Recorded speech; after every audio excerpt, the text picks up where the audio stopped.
माई के शरण में चारों धाम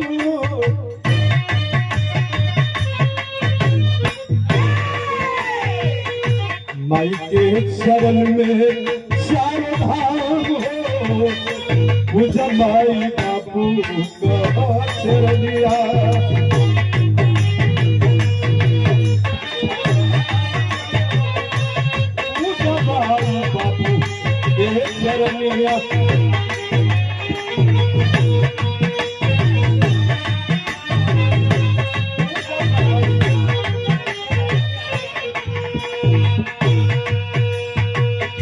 बाबू का चरनिया माई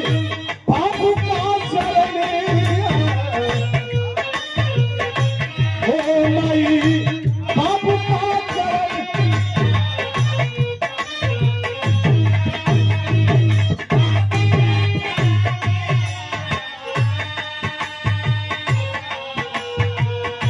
बाबू का चरनिया माई बाबू का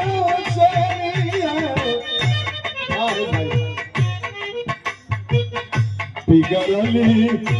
बन जाई काम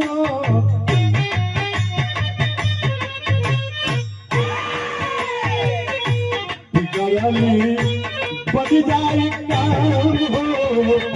बुझाई बाबू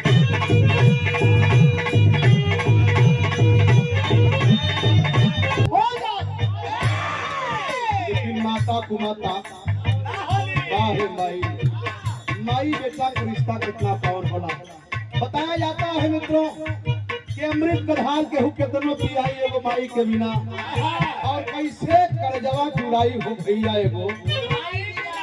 माई के बिना बाहर माई उसी माँ की तो पूजा कर रहा हूँ मैं तो बता रहा था कि मैं मना नहीं करता हूँ किसी को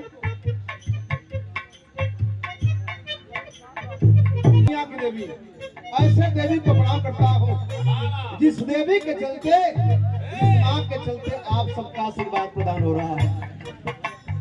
बात का मुख्य आप सबका आशीर्वाद प्रदान हो रहा है यही से वही लाइन कहना बात पर हम क्षेत्र का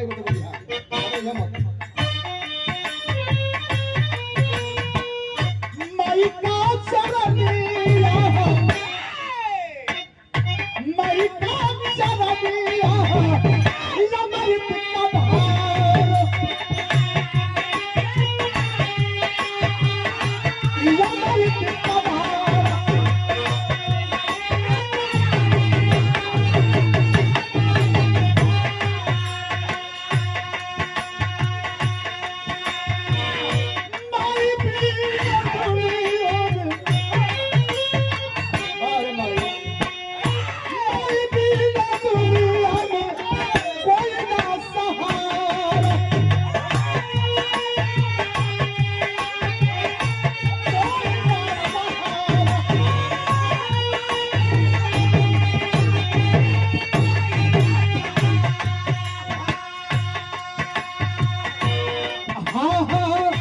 माई बिना दुनिया में कोई ना सहारा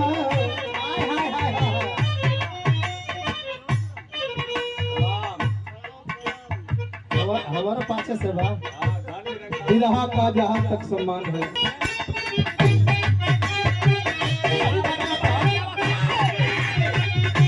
माई के चरण में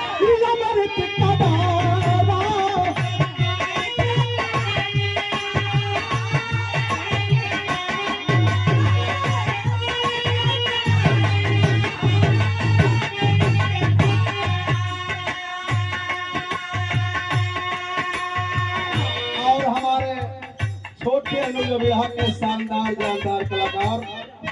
श्री मोनिकालाल गौतम जी के हमारे भाई के मामी हैं आपके द्वारा यह आशीर्वाद मामी जी का आशीर्वाद एक भांजे को प्रदान हो रहा है मैं आप लोग दोनों के चरणों में श्रद्धा दोनों के चरणों में प्रणाम करता हूँ और माँ के चरणों में श्रद्धा का सुन अर्पित करता हूँ आइए लाइव क्या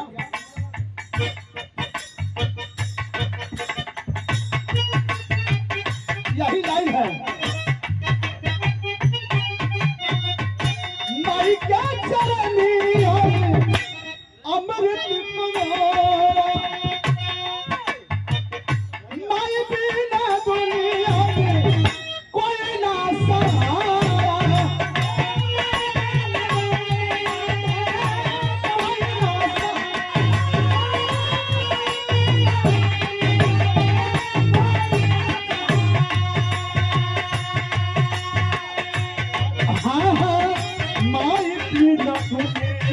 में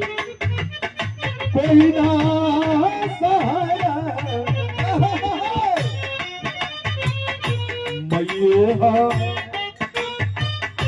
मैया दे दिया अवतार हो मैया दे दिया अवतार हो पूजा माई बाबू के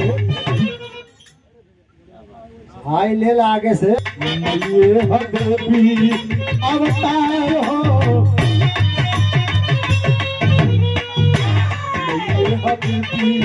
अवतार हो पूजा माई एक पुरस्कार ऐसा हो क्या कि मंचे के माइक न गिरे भाई के द्वारा माला से समर्पित किया गया बहुत नाम करता हूँ लाइन है कौन सी लाइन है बेटी अवतार हो पूजा माई बाबू का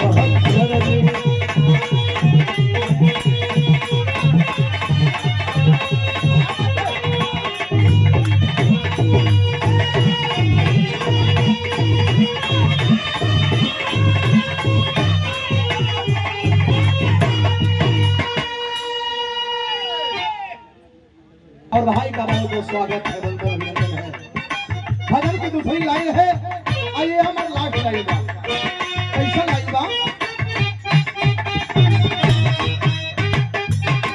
अरे भाई आज बबलापुर की धरती से सामू भैया काय क्या भतीजा हुआ क्या बात है ऐसे शानदार कलाकार के भतीजा मैं आपका स्वागत वंदन अभिनंदन लाइन में कभी लिखे हैं भक्त बता रहा है बेटा बता रहा है संकेत है भाई हमके तो होके 9 महीना उदम के दर्पण और बड़ा दुख झेलस हुई ऐसे माँ की भक्ति हम भूल जा रहे हैं दुनिया का पूजा का थे जा बम्बई का बम्बा देवी मैहर माई विंध्यवासिनी माई बाबा धाम वगैरह वगैरह आप सब करिए मैं किसी को मना नहीं करता मैं तो सिर्फ यही कहता हूँ कि आखिर हमें उस लायक किसने किया है जिनके चलते हम भोले बाबा की भक्ति कर रहे हैं जिनके चलते हम मैहर माई की भक्ति कर रहे हैं जिनके चलते हम सरस्वती की भक्ति कर रहे हैं वो कौन माँ है वो कौन देवी है ये दूसरी लाइन क्या है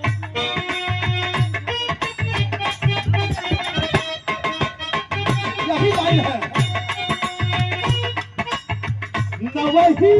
महीना जवन न वही महीना जवन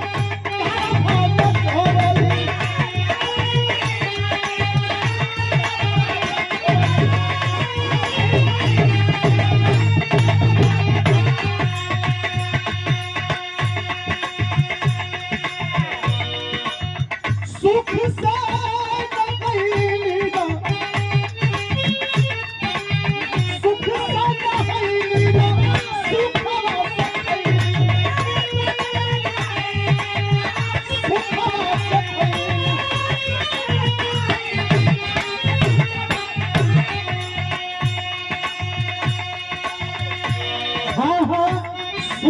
से न अरे सुखवा से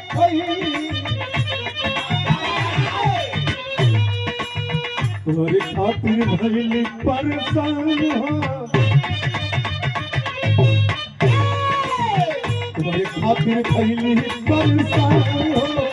पूजा माई बापू का शरणिया तुम्हारे खातिर भइली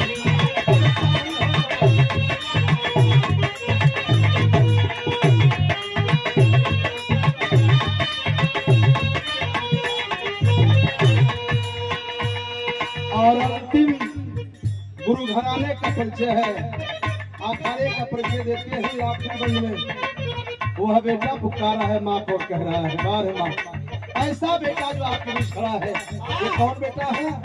अंतिम भजन की लाइन है क्या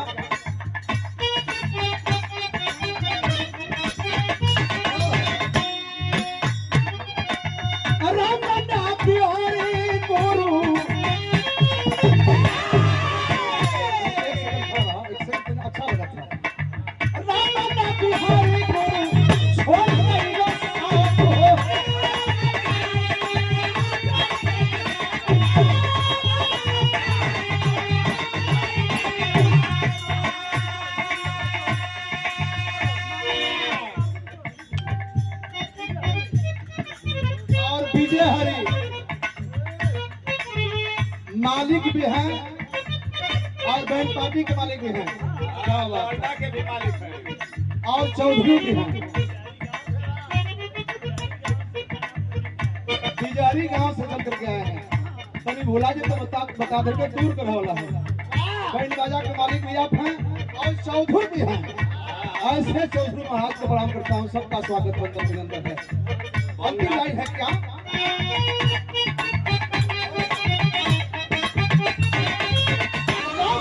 बिहारी गुरु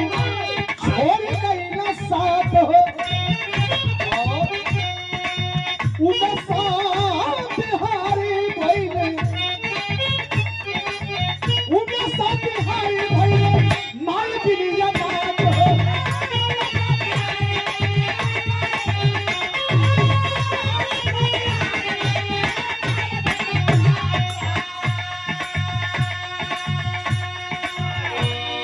ऐसा बेटा जो आपके बीच में खड़ा है,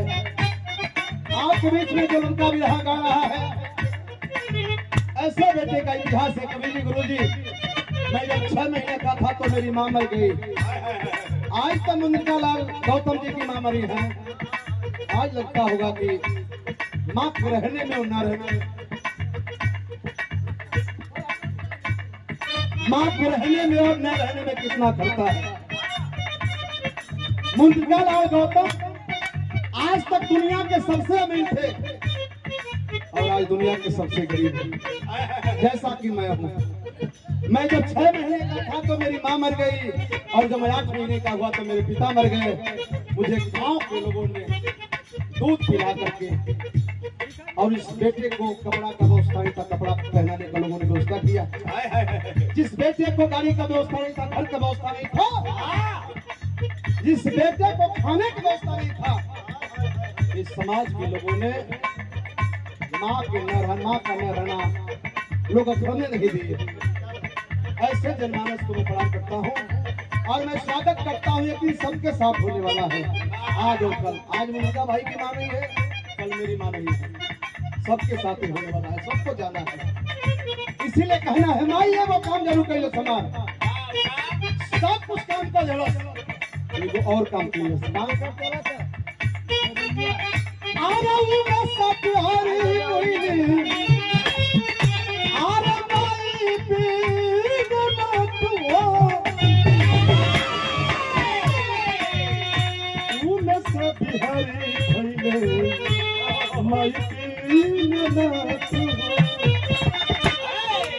माई और काम कैलस। कौन काम कैलस?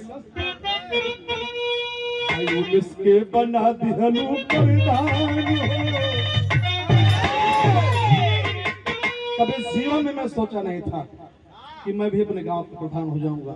एक ऐसे गरीब के बेटे को जिसको खाने की व्यवस्था नहीं, रहने की व्यवस्था नहीं, चलने की व्यवस्था नहीं, ऐसे बेटे को समाज के लोगों ने ऐसे पौधान पे पहुंचा दिया। बड़ा सम्मान है कवि जी। इसलिए कहना है क्या कि के बना दिहनु परिधान, अरे पूजा बाबू कह